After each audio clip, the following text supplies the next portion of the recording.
ग़ज़वा बदर के 1 साल बाद सन 3 हिजरी में मक्का के कुरैश ने मुसलमानों से अपनी शिकस्त का बदला लेने का फ़ैसला किया। अबू सुफियान की क़ियादत में 3000 का लश्कर मदीना की तरफ बढ़ा। रसूल अल्लाह ने सहाबा कराम को मशवरा दिया और फ़ैसला हुआ कि जंग मदीना के बाहर अल-फ़ाहिद के पहाड़ के दामन में लड़ी जाएगी। मुसलमानों की तादाद सिर्फ 700 थी।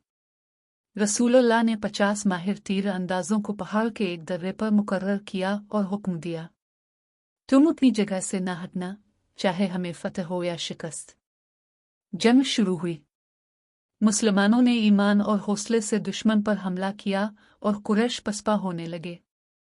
दुश्मन के झंडे गिरने लगे और मुसलमानों को फतह के आसार नजर आने लगे। लेकिन ऐन इसी वक्त एक बड़ी आजमाइश आई।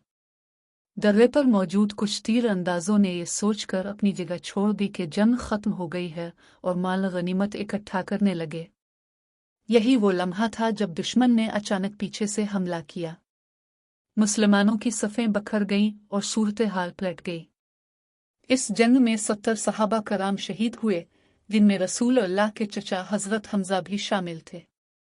खुद रसूल अल्लाह ज़ख्मी हुए, आपके दंदान मुबारक शहीद हुए और चेहरा अनवर ज़ख्मी हुआ। ये मुसलमानों के लिए एक कड़ा इम्तिहान था।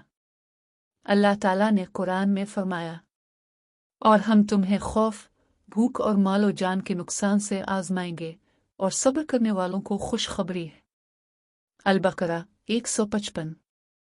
ग़ज़वा अल-फ़ाहिद हमें यह सिखाता है कि अल्लाह की नुसरत इताअत और साबित कदमी के साथ मिलती है। हुक्म रसूल से ज़रा सी गफलत भी बड़ी आजमाइश ला सकती है। ये जंग कुर्बानी, सब्र और इताअत का एक ऐसा सबक है जो आज भी हर मुसलमान के लिए मशअल है।